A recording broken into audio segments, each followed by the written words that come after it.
everyone? Ricardo here with Linners and Wosers, and I have a very special, juicy episode for everyone today. We're going to go ahead and recap the 2023 summer transfer window, just a little bit of discussion on the top 5 leagues in Europe, the Saudi Arabia, uh, the new league that's coming up and buying all these players with lots of money. And I have some awesome guests with me to join. So, everyone, I'm going to go ahead and bring them on.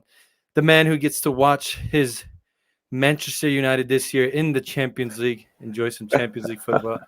Joining us for the very first time, Austin Myers. Hey, guys. Super stoked to be here. Super stoked to be jumping on with Linners and Wosers.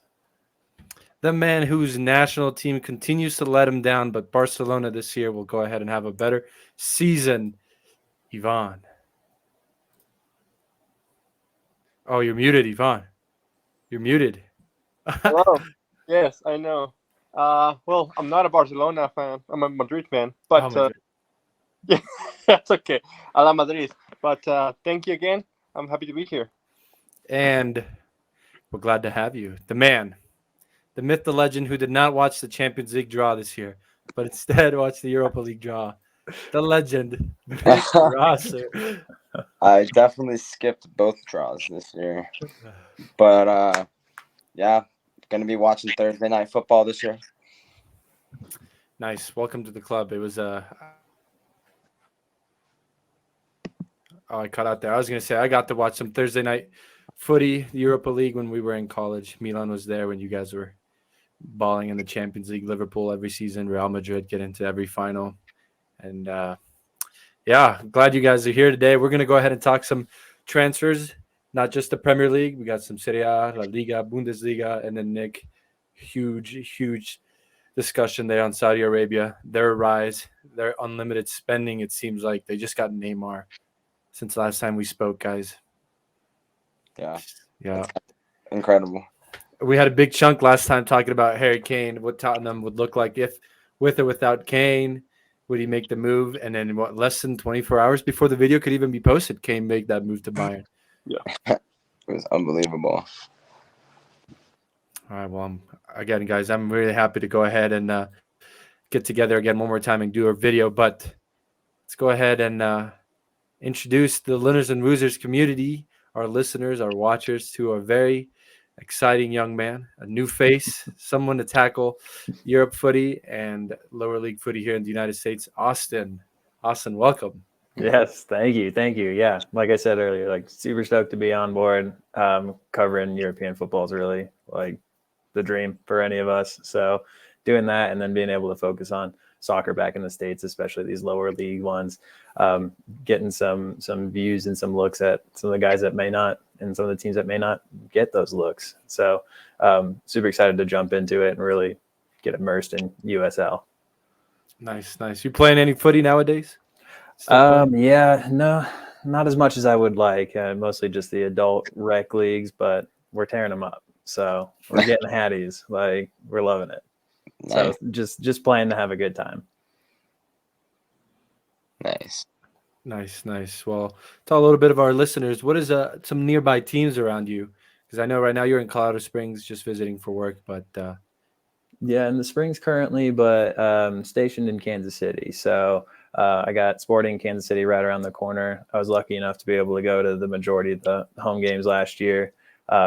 The season wasn't the best to be watching, but still being there and being in the atmosphere is great. So going to sporting games really as much as I can, because that's the team I got near me. So, well, we hope that Nick and I will go ahead and affect you as much as possible into USL League One, because that's the league. Nick, we got our win. Since, man, we had an awful end of the summer. I know, man. My hair was falling out toward the end. But we got records. We got our win. Playoffs are pretty much almost guaranteed. Iman Zayed renewed. It was a good week. Yeah. It was a good week. Solid. But that's a no-co discussion for a different pod. Guys, before we go ahead and jump in discussing all the transfers this summer that happened, let's go ahead and have a quick reflection here. Just a little bit of a quick discussion on the leagues. Since last we spoke, they've all started 4 games in, some of them 3 games in, some teams. And just some quick thoughts here. I'll go ahead and we could touch up on any league. Does anybody want to start with something? Nick, Yvonne? If I may, I would like to start on Liga MX because we talked a little bit about the Leagues Cup and the terrible performance of the Mexican teams in Liga MX. None of them made it to the final. Monterrey being eliminated by LAFC, if I'm not mistaken. Yes, it was LAFC. And yeah, I mean, it showed in the performance of on the start of Liga MX. Started really slow, especially for America, who got a new coach with Antonio Jardine from Brazil. He was coaching San Luis, who ended up in 12th, and now they're in first place. There's a lot to be said there. There is a lot of, and I am proud to say that Juarez, the team that I'm from, is now in third place. They have only one loss in the whole in the season. And America is in 12th right now, if I'm not mistaken, or 11th, and it's not looking very good for what's supposed to be the best team in Mexico. So it's been a slow start, but I am hoping that as we get into the next upcoming weeks, we're going to be seeing more heat in the league.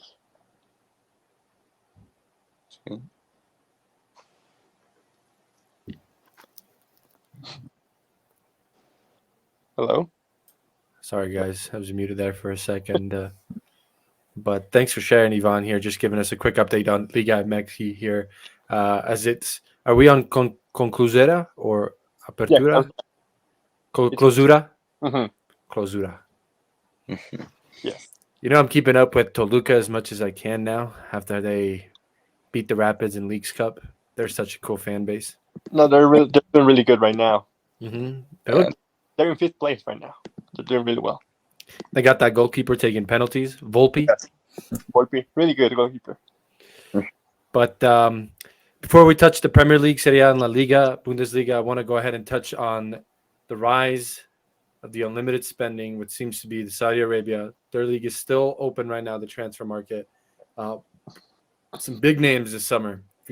After Cristiano Ronaldo made the move, now we have Karim Benzema, Ballon d'Or winner, Neymar, as we touched, World Cup winners like N'Golo Kante, some other players that have made the move from Serie A like Milinkovic-Savic, Brozovic, in the Premier League, Koulibaly, Mendy, all from Chelsea, like N'Golo Kante.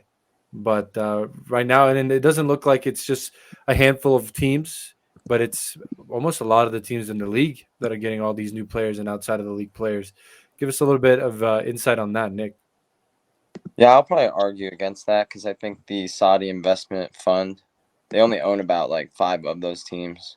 And so all 5 of those teams are getting absolutely stacked while the rest of the league's really far behind. You can see it in the results already. Every team is like 5-0, 6-0,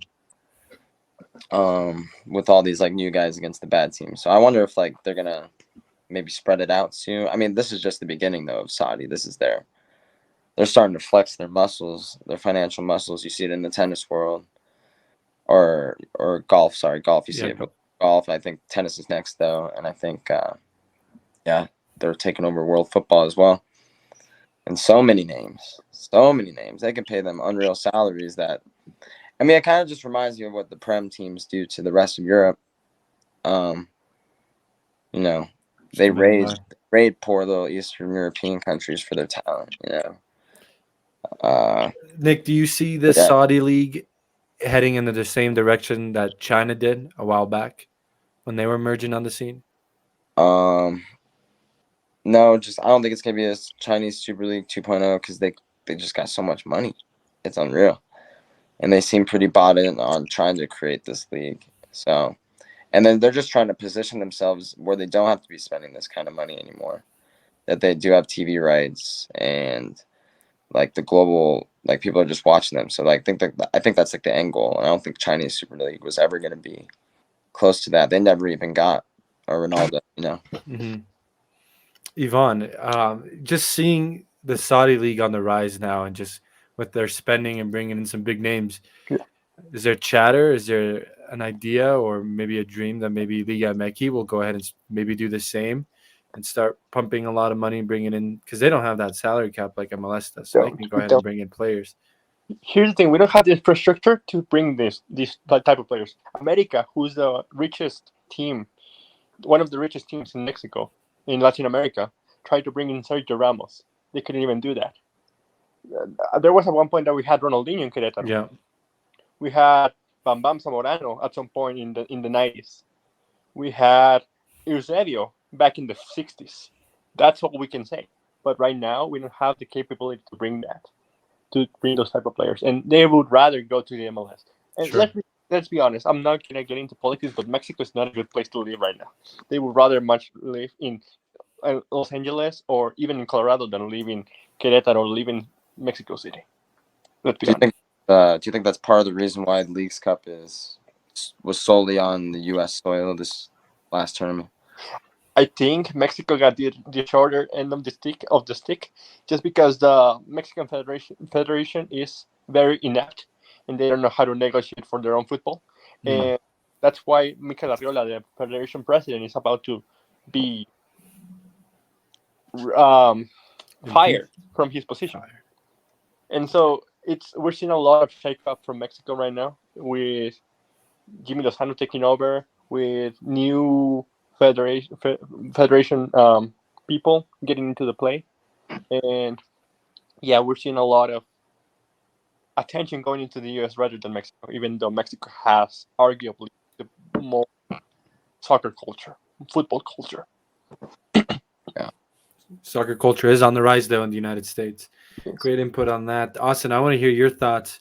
What do you think about the average age of some of these players that are going to Saudi Arabia? Is it more okay being older and making the move and catching the bag, or some of these guys closer to their prime? Is it looked down upon? What do you think about that? It's interesting, and that is my biggest point with Saudi is, they're looking at the players that didn't go. Why did they decide not to? Why did some players decide to go?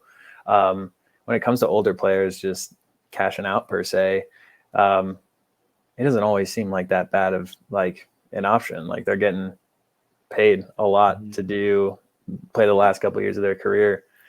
So it almost makes sense for players like that. And, some of the younger guys, you kind of want to see them in different leagues. You want to see them playing in Europe and things like that. So I feel like it was more frowned upon to have to see these younger guys going over to Saudi. And that's kind of, I would say, but I think the real interesting thing for me is looking at the players that decided not to, like Mohamed Salah and some of those other guys. And, I think the cash is there for any team to say yes. So I think it really rides on the player a lot to say, where do you want to be and where do you see yourself playing football? Mm-hmm. Guys, without going into too much detail, do we see the Saudi League being integrated with the Champions League, whether that be a team joining or having games in Saudi Arabia? I think this is almost a whole different question I was going to ask that kind of goes, but when does Europe as the epicenter of the sport be collapse now? Do we want Europe to always be the epicenter? It's kind of funny now that we kind of want to see, not me personally, but it's interesting that you can chat about adding these Saudi League teams to the Champions League now. So what kind of what even merits these federations anymore? I think we're gonna slowly, Champions League's probably gonna be obsolete in the future. So, I mean, we heard talks about the Super League with Fiorentino, this project that he said football was going to die in Europe, and what's going on right now? We're seeing that right now happening, and I'm going to say something that may be controversial, but I think Saudi money has been cancer to football.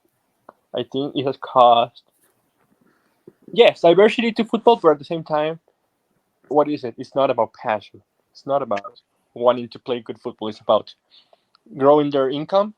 And maybe a factor could be that Saudi Arabia itself will increase their potential in the next international tournaments. But as of right now, I see it as a deterrent to grow football around the world. There was at one point in back in the day where Brazil was the best league in the world because they had the best players, and now everybody's going to Saudi Arabia. And what do we see? Brazil growing. Will we see this with Saudi Arabia? I don't know. Yeah, the general question of can these Saudi clubs be playing in Europe? I think the answer is, given enough time and enough skill and enough, just time growing the league. I do think it's possible to see those teams in there. But what you need for that is a league that is not only sustainable, but plays at a high level consistently for so many years.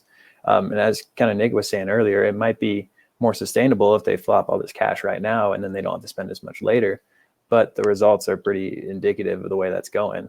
There's a lot of those teams at the bottom level of that table that by no means can compete at that level. And so you need to grow the league substantially before you start seeing them in Europe, I feel.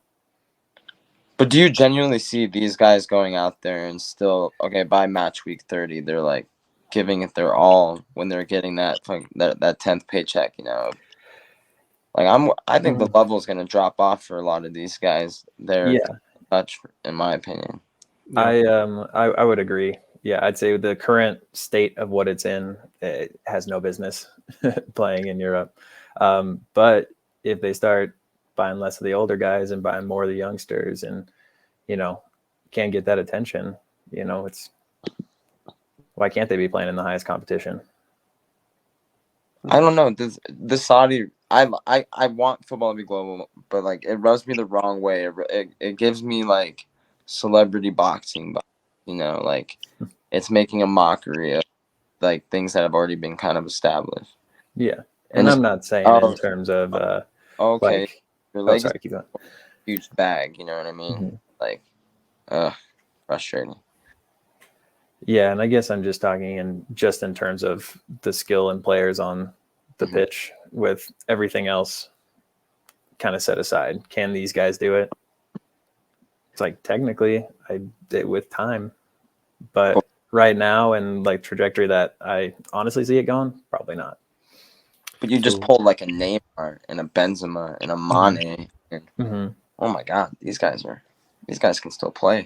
Yeah. And then I wouldn't blame Salah for going there next year. You know what I mean? Sure. And not like abandoning Liverpool for just like the sake of the season, end of the window. But shoot, man, that's kind of. I see it sticking around. I see it sticking around for a while, and they're making good transfers like Vega, Ruben Neves. Like these younger guys are interesting. They seem even like bigger, like substantial, or like younger talent than whoever the Chinese league was pulling from. Like they were pulling from like the Russian league and stuff. It wasn't even like that. I mean, yeah, you look at the Gabri Vega case. I mean, you look at how much criticism he got. What is he, like 20, 21 years old? A 21 years old player who was playing at Celta, if I'm not mistaken. And he was a starlet. And he's going to, what is it? Yeah, to Saudi Arabia for money. I mean, we're looking at players that change their view of how they want to play the game. Do they want to play because they like the game, because they got passion, or they want to put money in their pocket? That's a lot to be talked about there. But like we were saying earlier, it's okay though I find it more okay like if you're about to retire, just quickly get that back. I don't really care. The MLS has been doing that for 20 years and it still doesn't move the needle really for me. So,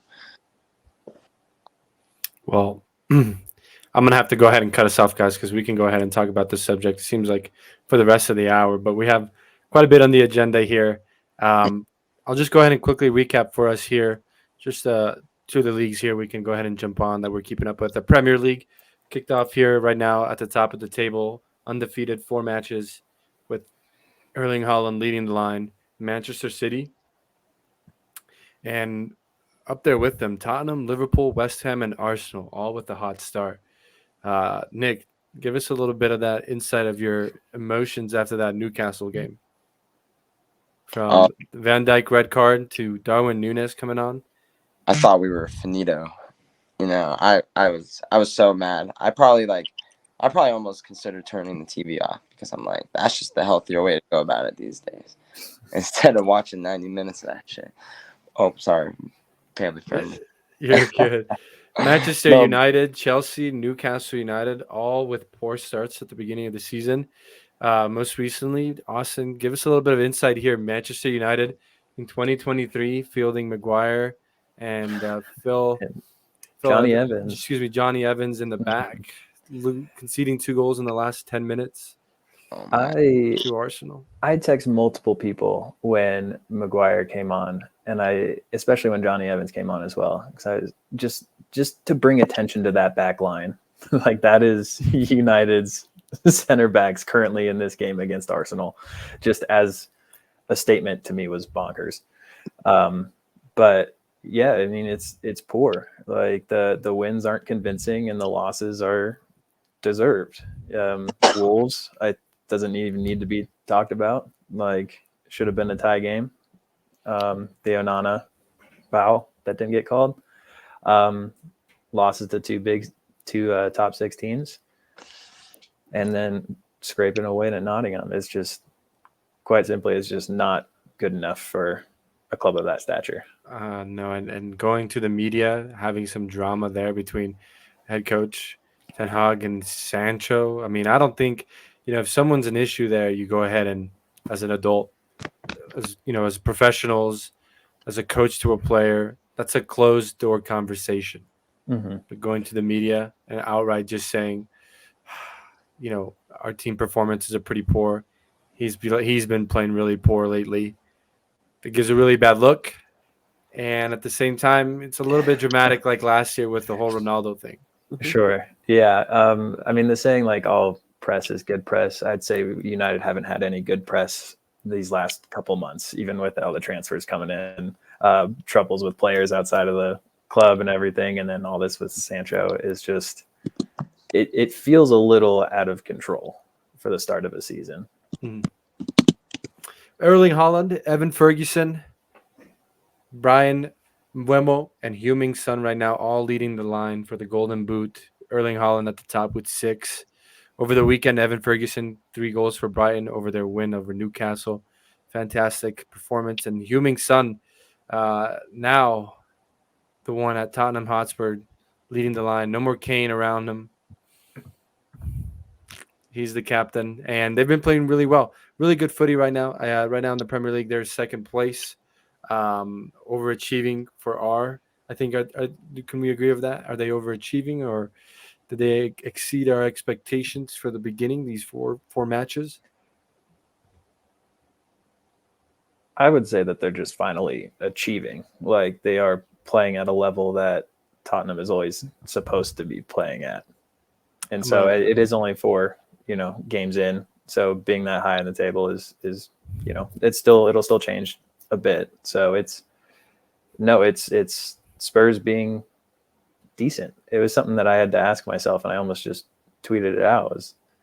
Are Spurs all right? Are they good again? Like, No, let's not jump the gun.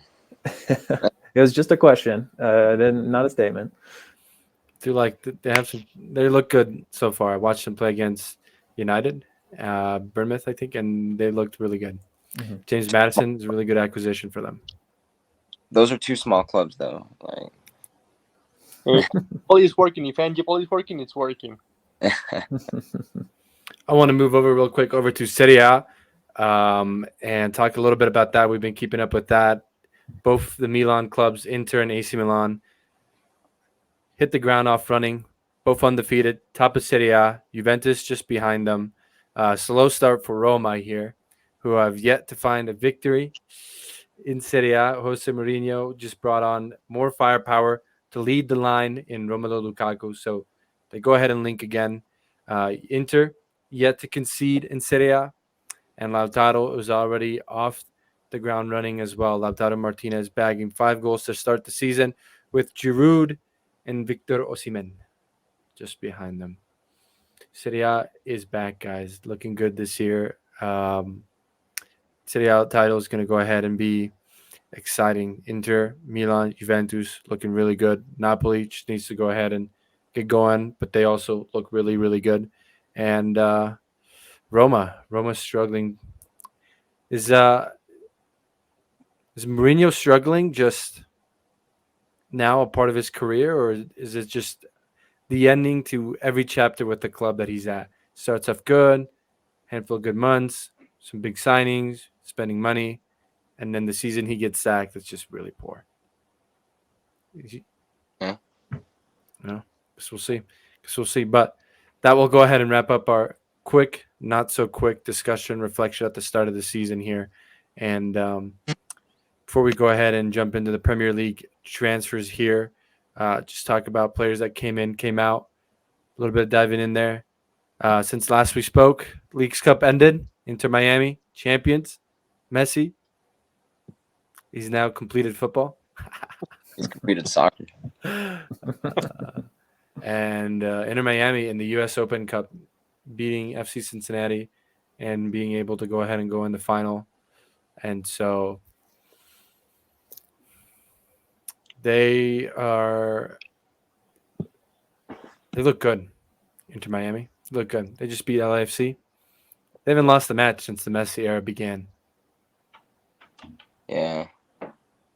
It does beg the question: is it the Messi effect, or is Yes.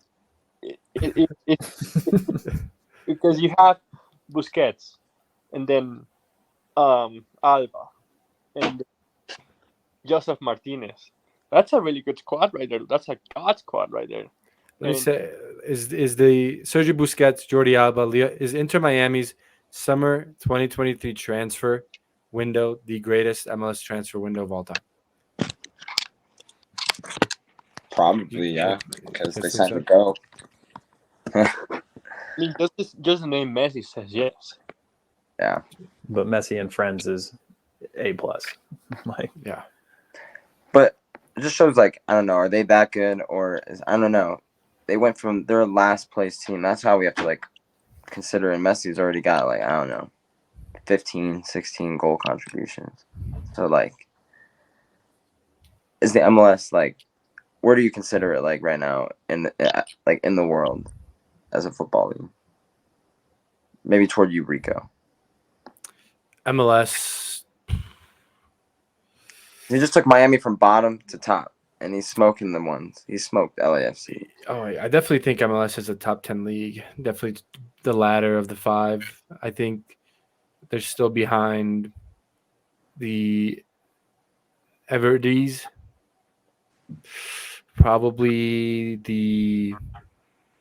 Definitely behind the French league.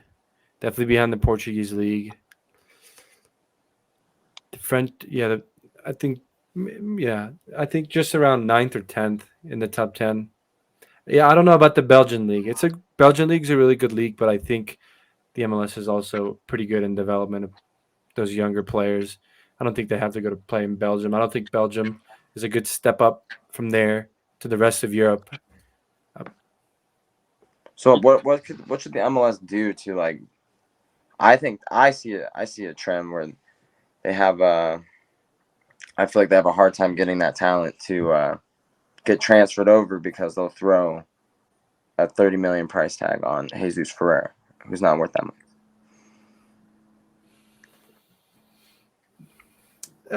I mean, if they want to, I mean, it's an opportunity because not a lot of times do these MLS teams sell their players to big teams in Europe. So maybe I think after that, not Thiago Almada, but it's a Newcastle player, Miguel Almiron.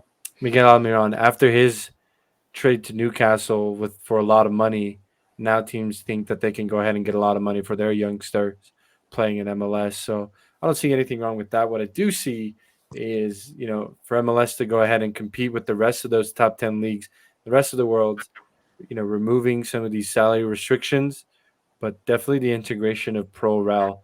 Because right now, some of the teams at the bottom of the MLS, not going to say names,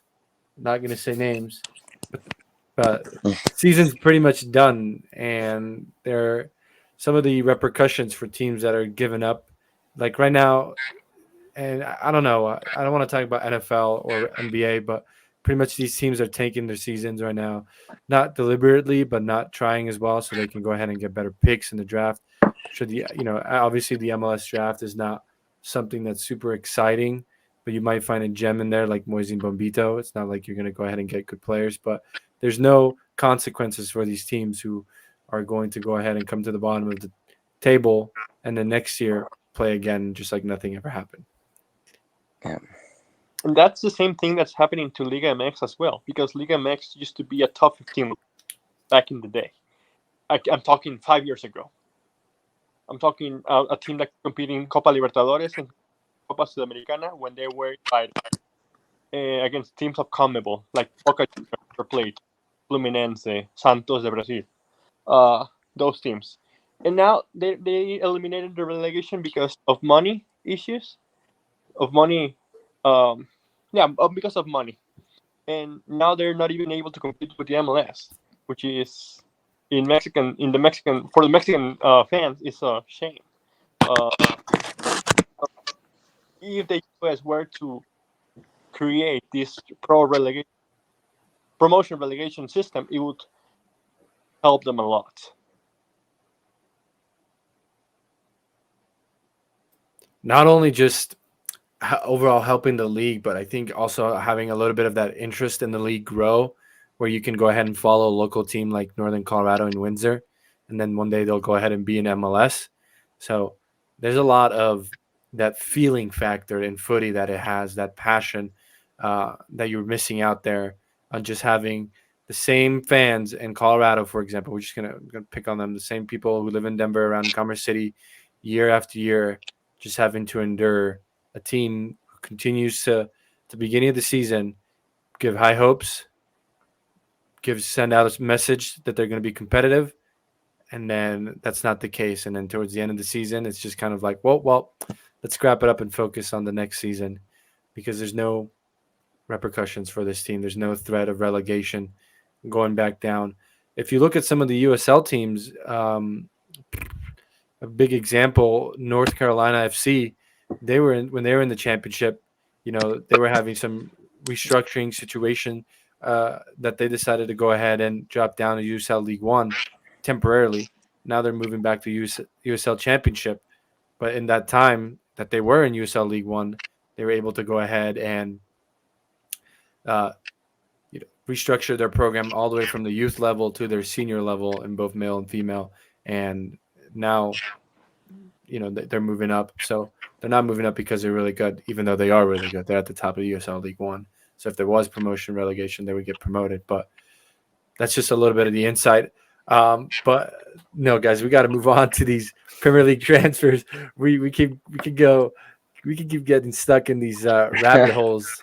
But before I want to talk about the Premier League transfers, players that came in, just some questions. Which team so far had a good mercato? Which team had a poor summer market? Favorite move? Hot takes on transfers. Just before we go ahead and dive in on that, I wanted to go ahead and play a little game with the fellas here, and I hope you guys got a chance to look at the 3 directions that come with it, because super easy. Pretty much, what I'm going to go ahead and do is name a player transfer that happened, like McAllister to Liverpool. And let's give that to example. And then I'm going to say another transfer, like Lionel Messi to Inter Miami. And if it's your turn, you have to go ahead and guess if Messi's transfer was to Liverpool. Okay? So to go ahead and start off, to who gets to go ahead, if you get it right, you get a point. If you get it wrong, you lose a point and you lose your turn. Austin, you started, newbie. Alrighty. Rick. Okay. Let me go ahead and grab my score sheet here. Austin. Put the Rook on the spot. Yeah. All right. To go ahead and start, the one to keep in mind, it's Alex Iwobi, who had a $28 million transfer from Everton to Fulham. Okay. Mm-hmm. And so that's your benchmark. So, okay. Djordje Petrovic from New England Revolution to Chelsea, higher or lower? I know it was more than Matt Turner, but I want to say it was like 16 or 17. So I want to say lower. All right, awesome with the point. It's There we lower, go. 16.1 million to be Wow. exact. So you were 0.1 away. Wow. That's Look at that. all right. Timothy Castaigne from Leicester City getting the move to Fulham. Higher or lower than Djordje Petrovic? I thought it was a free transfer. Is that not lower? Is he not free? It's not free, Ah, okay. Well, I said lower. but it is lower. So Oh. second point is 13 million. Had me on the ropes there. Okay. 13 million. Spice it up here. Fullerin Balogun to Monaco. Bump it. That's a bigger one. Easy peasy. Fellas, he's wiping the floor. If he gets to 5, I'll go ahead and switch it up. Don't worry. Brennan Johnson. That was 40 something, but so was, oh man, just a hair below. Just a hair below. Is what I'm gonna say. Ooh. There. It was higher at 52.6 million. I was thinking 42. So right now Austin's at 3. So I'm gonna move on to Yvonne here. Yvonne, we're looking at Brennan Johnson's transfer. The next one, Ryan Gravenberch to Liverpool from Bayern Munich. I'm gonna say that's higher. In the 52.6 million? Yes. Ooh, I'm sorry. That was wrong. It was lower. It's 40 million. Nick, moving on to you. Nick, we're looking at Ryan's transfer of 40 million. That's the benchmark. For you, All right. Dean Henderson's move. Lower. Significantly lower at 19 million. Yeah. Okay. Moving 19. on to that, Nick with 1 point. Aymeric Laporte. that's a good one. I want to say lower, and he was like 15 million or something. Ooh, it was higher at 28 million. Gee. Jeez. All right, Austin, back to you, leading us with 3 points. We're looking at that benchmark of 28 million for Laporte. Otavio to Saudi Arabian League. I'm gonna say it was more, It's a gimme. but I'm not convinced on that. Yeah, gimme. Would you like to phone a friend? Ask the audience. Pull Nick. He's the only guy I'd pull here. I believe, as a friend, it is higher because they set Porto club record, or something like that. See, I'll Yeah. stick with it then. Higher. It was higher, so Austin with the point. We're It's gonna plus give Give him a half Nick point. Nick pity point for helping. So Nick's at 2 now. Yvonne, we'll give you a point for being there. Just being a good guy. Austin, moving on from Otavio, Tyler Adams. Ooh. Lower. Significantly, 22 Yeah. million. That's what I thought. From there, Mehdi Demiral's move to Saudi Arabia. Probably more if it's the Saudi Arabia. Ooh, it was lower at 20 million, just 2 million shy. Trying to throw in a trick ball in there. So Yvonne, from you, 20 million, Demiral's move to Saudi Arabia. How about Abdou Diallo from PSG leaving? Have to say higher.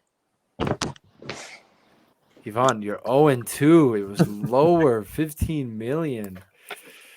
Nick, chance for you to make some ground up here. The benchmark's 15. A Juventus man going to Monaco, Dennis Zakaria. And higher. 20 million, you are correct. Now, James Ward-Prowse from Southampton to West Ham. Higher. Yes. Like 24 or something like that. Just barely. At 33.6 million. I don't know if these are euros, dollars, pounds. They're all dollars, guys. They're all dollars. How about Fred's move from Man United to Fenerbahce? I think it's like right around there. It's not an answer. It's lower. Lower is correct. So you're tying it up with Austin here Fred's a at fraud. 5. At 5. Nick, Arthur Cabral's move. From Fiorentina. Yep. Okay. Oh, he's young, so I'm gonna go with higher. It is higher at 20 million. How about Gianluca Scamacca's move to Atalanta? Is it more? Higher. Ooh, Nick at 7. It's 25 million, by the way, guys. And Robert Sanchez's move from Brighton to Chelsea. Higher. It's like a lot. Yeah, higher. Unfortunately, it was lower. 23 million, just 25. 2 million. 2 million short. Fact check. There's a handful left, Austin, for you to overtake Nick All right. and win it. So right See now what I we're can at do. 23 million for 23. Robert Sanchez. Alan St. Maximum. Probably more. It's more at 27.2. 1 point away to tie it. Fabinho's move to Saudi Arabia. What did we say St. Maximum's was? 27.2. Lower. No, it was Yep. higher. 40. Oh, he was one of the big ones. It's okay. You might still have a chance. If they both get these wrong, you have a chance to tie it. Yvonne, Yes. we're looking at the 40 million price tag. Yes. Marcel Sabitzer from Bayern Munich to Dortmund. Higher or lower? Lower. Yes, sir. Yvonne with 2 points there. Coming in strong to solidify his 3rd place. And lastly but not least, My cat. Ismail Assar.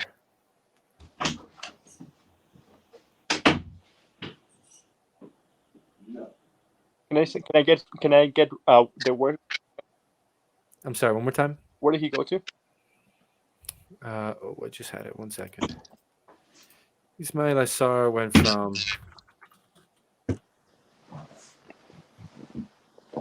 he is at oh my god, he's in France. Give me a second.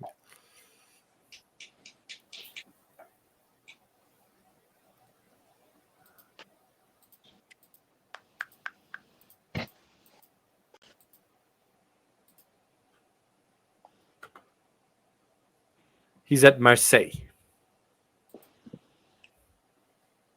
I'm gonna have to say higher. The 19.2. Mm-hmm. Ooh, it was lower. Only 13 million. So Nick, you win with 7. Austin, good showing. 2nd place with 6. Yvonne, podium, 3rd place. As they say, it was rigged. You know, just like the World Cup, it was rigged. It was rigged. But guys, that was an awesome segment to go ahead and dive into here. More different types of games I want to go ahead and implement as we go ahead and have more videos here. But let's go ahead and talk about the Premier League transfers, players that came in here for the last 15 minutes. Which team you guys think so far had a good mercato, had a good transfer market? Austin, I'll go ahead and kick off with you here. Yeah, the two for me that stood out were City and Villa. City and Aston Villa, Manchester City. Even though City got rid of a lot of really talented players, Gundogan, Mahrez, they picked up Bordiol, they picked up Kovacic, Doku, Nunez, all those guys. That really bolstered their team. And Villa's a little bit of my dark horse for the season anyway. I just think it's a really good coach that brought in, most players for free or less than $1 million and then splashed some cash for 2 players. Still didn't spend that much and bolstered their team pretty well. So those are the 2 teams I liked. All right. How about you, Yvonne? Similar thoughts? I'm gonna be a little bit biased, but that's okay. I'm gonna say West Ham just because of Edson Alvarez, who has had a fire start in Premier League, and I'm so happy about it. And I'm going to say also just because it's City, Guardiola, Doku. It's just Guardiola knows his team and knows how to improve it without breaking the bank. And they did break the bank, but again, they know how to improve the team. and they have done so. But I think West Ham has had a dream start that we didn't think of it. We didn't think it was going to happen, but it's happening. They're in fourth place right now. Edson Alvarez is shining for Premier League for West Ham in the Premier League, and I think it's a great start for West Ham. So I'm going to say City and West Ham. I'm going to have to go ahead and agree with you guys here and say City as well. Man City, absolute fantastic transfer market here. Bringing in Nunes, Doku, Guardiol, Kovacic. Just some big names here to go ahead and replace some of the names that left the team. And they're still trying to go ahead and be competitive here, win another Premier League title. I'm sure they're trying to go ahead and do a double here in the Champions League. Erling Haaland is not stopping here, even without KDB and Pep Guardiola on the sideline. So going off of your point, Yvonne, you're right. I think Man City does go ahead and when they're in the transfer market and grabbing players, they go ahead and fit the spaces that they need the most. They're not just like casually spending. They're not just splashing money into the market for youngsters for the long term like Chelsea here. They're actually looking to go ahead and bring in quality players that will go ahead and fit or transition into their system. But more importantly, an area or a space that's really needed at this moment. So for them, fantastic. West Ham and Aston Villa, I think both teams also had a really good transfer market, as you both bring up. I think they're going to go ahead and have a good season. Edson Alvarez, Yvonne, I know you stick with him. He's been playing pretty well so far, and in Aston Villa here, slow start. So slow start. I think they had some pretty difficult, teams to start the season with compared to some of the other teams, but it's a long journey. So, and other than that, I think I'm not too upset with Chelsea's transfer market acquisitions either. They're and also not just the players wise, but they also brought in Pochettino, an experienced Premier League coach here, with a project in front of him, and it looks like Chelsea have a lot of money behind them to back him up. So they'll be a good team to watch as well. Nick, you're the only one to share their thoughts. Who do you think had a good summer? I think Arsenal had a good window. I think City had a good window, like you guys said, with those names mentioned. I'm not sure yet if it's going to be a good window, but Forest have spent a lot of money.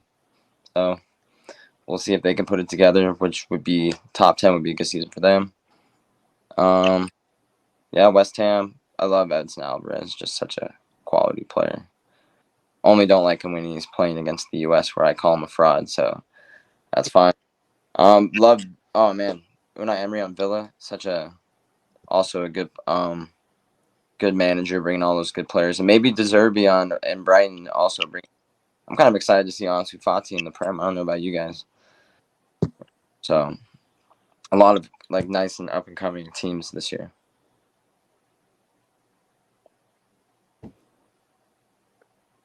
You're muted. It keeps muting me every time I put you guys on solo, but I wanted to go ahead and flip the coin and ask, who do you guys think had a poor Mercato, summer transfer window? Not exciting, poor. Maybe they didn't go ahead and hit the right areas. Maybe the players that they got, not too exciting. Who wants to go ahead and dive in with that? All right, I will. Manchester United for me. Yeah. Yep. Manchester United. Yeah. I mean, I don't think they had the worst, but I definitely did have a pretty poor.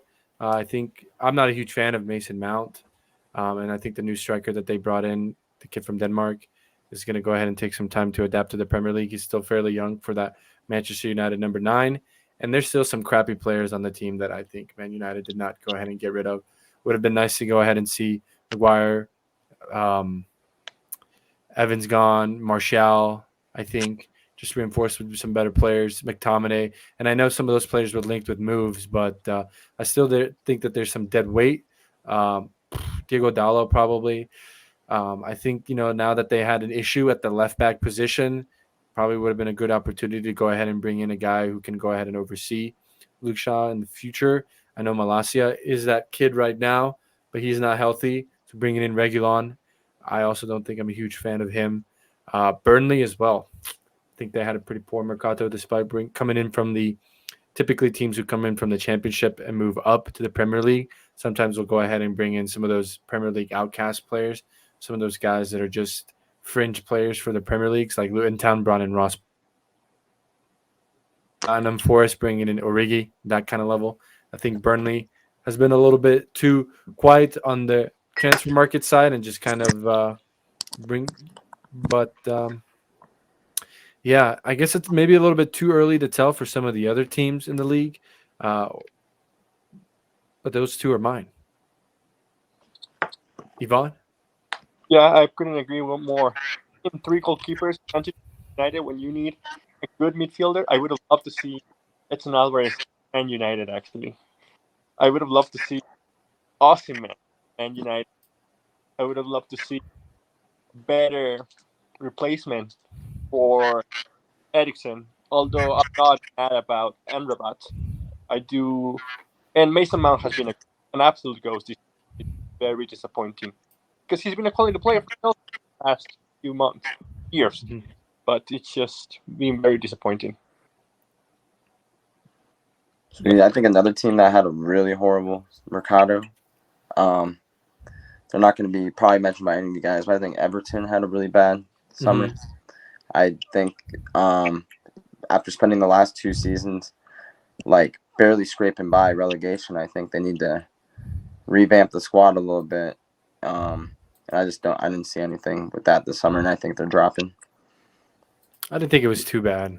I think bringing in Beto and Danjuma, 2 quality players. I know Ashley Young's a little bit old. Jack Harrison's, but those are some fringe players. We'll see if they stay. They might scrape by again. I think they might scrape by again. That's what it's looking like anyway. But yeah, those teams that you guys mentioned are the ones that are on my list too. It's Burnley, Everton, Wolves. I don't think Palace did a good job. So really like those teams that just failed to like bolster their lineup at all. They didn't bring any replacements. Or at least nobody of the same quality. But yeah, first and foremost, United just absolutely dropping the ball when it came to transfers.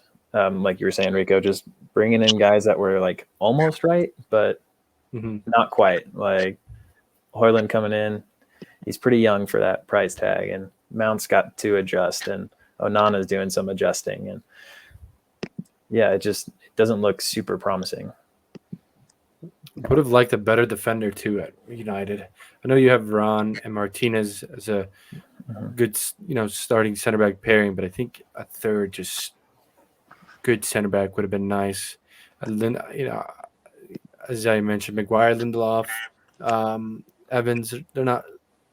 I don't think they're quality at United's level anymore. I think United right now punching in the Champions League. Bissaka. Diogo Dalot, Bissaka. I would disagree with Juan Bissaka, but everybody else really fits right in there. Wank, bro. Just no. Juan Bissaka is the best defender to ever leave his feet. So, favorite move. What was your favorite move, guys? I mean, Nick hit mine earlier. Ansu Fati to Brighton. Yeah, I'm excited about that. Yvonne? Mine's kind of obvious. I'm gonna stick by it. I'm not gonna say it's not what it's because it was. I'm gonna say my most exciting the one Ansu Fati to Brighton. 21 years old, a lot of skill, even though he's been up and down, but he's got a lot of future skill, and I'm excited to see what he can do with Brighton and Roberto Serbi. I'm excited to see that. Nick? Does it have to be a move in? Because I'm glad Kane's out of the league. Tired of that man scoring on my team, so finally getting rid of Kane. No, it could be a move out. Kane, it's a good one. Huge fan of Sandro Tonali, now in the Premier League. Yeah. I'm excited for that. Excited for Matt Turner and Nottingham Forest. We talked about that last time. Just the importance of your national team goalkeeper getting minutes. Yeah, that 6 save. Yeah. And last but not least on this topic, any hot takes on any of the moves this summer? Like we do like a flop or something. Who I think is gonna flop. I was gonna start with that. just going to go ahead and say I think Kai Havertz at Arsenal probably going to go ahead and have a struggling season. Same with Moise Caicedo at Chelsea. And I think one player is going to have a really good standout season. And it's going to be Amrabat at Man United. I think you guys are going to go ahead and be excited to see the type of player next to Casemiro that was needed. Nick? I think I'm gonna be biased, but also like one of my favorite so far, and I'm gonna hype him up. This is why. But I think Soberfly is just so good. His technical ability is like way higher than most like prem midfielders, and his work rate defensively is just wonderful to have.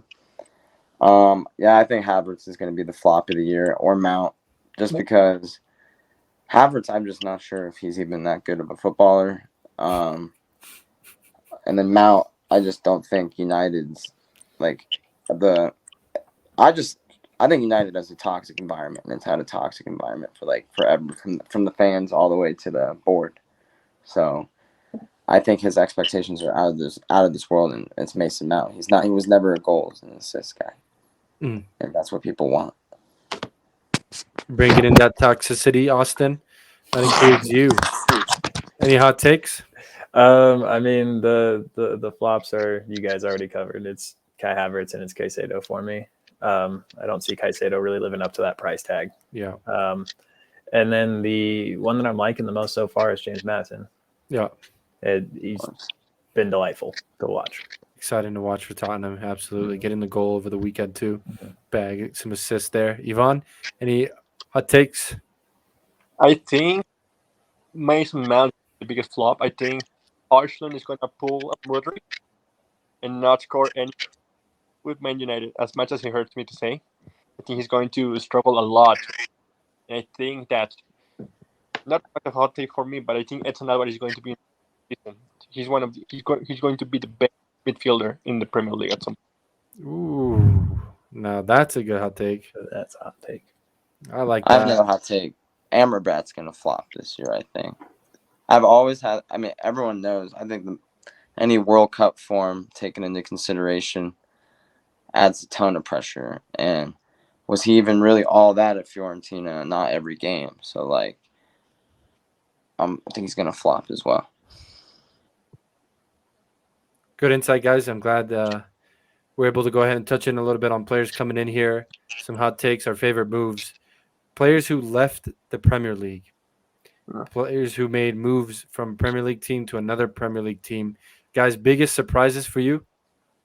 How about that Harry Kane move finally happening? Good move. Kane to Bayern Munich, although losing out on the DFK Pokal trophy against Leipzig to game 1. Looks like Bayern Munich already starting off the season hot. He's bagged 2 goals in his last fixture, one from open play, one from the PK spot. So Harry Kane finding life in Germany, rather nice. Any other big surprises? Someone who left the league, someone who's been in the league since 2009, scoring their first goal for Southampton against Man City, now playing in Saudi Arabia, the legend of Liverpool, Jordan Henderson. That one was kind of shocking, just because Jordan Henderson's like the face of Liverpool's LGBTQ, and he took that money so fast. Another big move, leaving the Premier League, winning the World Cup with France, the Premier League with Chelsea and Leicester City, scoring his first goal against Watford in the Premier League, leaving the Premier League in N'Golo Kante. We're gonna miss that smile. We're gonna miss that smile. Oh, I think actually a really shocking one is Mitrovic leaving Fulham and leaving to the Saudi league, because he was starting to come into a lot more form. Like, he was starting to get used to the Prem a lot more. Like, I remember his first couple stints when he got relegated, he really struggled to really get going. But now he was so solid at Fulham last year, and it's kind of a shame that he also took that money so quick. Yeah, N'Golo is a surprise. The other one decided that surprised me was Ruben Neves. Yeah. Mm-hmm. Just wasn't really expecting it. Yeah, for me it would be Real Madrid because he's been a good player for Guardiola's with Man City, and you have players like Julian, but you had with Real Madrid, so that was Who What do you about? guys think had been? Oh wait, Go all ahead. right, go ahead, Rico. I was just gonna say, who do you some of the some of the players that did leave the Premier League or leave their team? What are some names they had to leave? I mean, they just had to leave that club. I mean, for me, it was Kane. It wasn't as much of a shock to me. He needed to go. Like he did everything he could for Tottenham. So unless he's staying there his whole career, it was time to go. So once I knew there was interest, I already considered him a transferred player. I'm gonna have to go ahead and say James Madison, Leicester City heading to the championship. Madison is definitely not a championship level player. He's still quality in the Premier League, and we're seeing it with Tottenham. So I think he had to leave Leicester City. I mean, same with James Ward-Prowse in Southampton. He's way too quality to go ahead and go play down in the championship. So West Ham picking it up, he had to leave those two clubs. Excuse me, he had to leave that club, those two players. Who do you think so far this summer has been the best transfer so far? Like on bringing it to the field, as we've seen a month of footy so far. Just in the Prem? No, let's do the whole world. Dude, it's Jude Bellingham. Jeez, man. yeah. Yeesh. Lionel Messi? Messi. Jeez. Those are some big ones right there. Pulisic. Pulisic for me? Yeah. Yeah. Yeah. I really like Jae's move to Bayern Munich. Kane? Kim Min Jae. Ah. I mean, yeah. solid player for Snap, and I think he's gonna really well in the. Be a nice pairing with the lit. Mm-hmm. No more Upamecano. Yeah. And I guess that's just going to go ahead and wrap it up, guys. It's getting kind of late here. We just talked about all the players coming in and out, Premier League transfers. We opened it a little bit up to the Saudi League at the beginning of our conversation today. So just to wrap it up here, Sorry. bless you. Just to wrap it up here, want to go ahead and close it up with a touch on the Colorado Rapids and their summer transfer and their, playoff outlook. Just a little recap on them. And over the summer, bringing in Andrew Goodman from Atlanta United at the left back position. He's been absolutely an important piece for Robin Fraser's side, being able to go ahead and attack up the flank and give that defensive stability when we don't have the ball. New DP forward signing, Rafael Navajo. That's how you pronounce it in Brazilian Portuguese. Having already played 2 games in the Rapids shirt, hasn't yet found that goal. But he's supposed to be an exciting player for us. The Rapids just absolutely suck. Like, they're not even bad. The Rapids are they're so boring. They broke a MLS record for being the most boring team after they had, like, I think 11 0-0 games or something like that this season. Yeah. It's pretty bad. So to touch on playoff outlook, don't think they're going to make the playoff this year, guys. I think it's going to be a short season for the Rapids. We're going to go ahead and win some silverware, and that's the wooden spoon. So Inter Miami look like they're set to go to the playoffs, while Toronto in the East looks to be at the bottom for them. So the Rapids look set to be the worst team in MLS this year. That's why you watch the Hailstorm. There you go. That's why we watched the Hailstorm. No transfer news regarding the Hailstorm. Coach Iman Zayed renewed through 2026. Should be an exciting one. Maybe we can go ahead and DM him, Nick, just to get, like, how excited are you? How do you feel about this? Just kind of get some quotes. Oh, I think he's gonna hop on a pod. Yeah, 100%. 100%. Guys, it's been a pleasure. We're really excited to have you join us at Linners and Wosers, Austin. If you haven't already followed him on Instagram or Twitter, go ahead and do that. Check out his intro article on the Linners and Wosers website. You can also go ahead and click on his profile on the homepage. You scroll down, you'll see all four of us. You can click on that. Go ahead and, guys, keep posted on our Twitter to go ahead and keep up with exclusive footy news, the finest footy news around the world. Nick, Yvonne, right now, absolutely cranking out articles left and right, a couple a week for our readers. So I hope you guys have been enjoying those. And guys, thank you so much for doing this on a late Monday, Labor Day. It's always nice to see you guys in chat footy. Soon enough, we're going to go ahead and have our next pod in person, or at least Nick and I. So that'll be exciting. See when you come back up to FOCO, Nick. Austin. Sorry, Nick, you're already in FOCO. I'll make the drive to do an in-person pod. That'd be fun.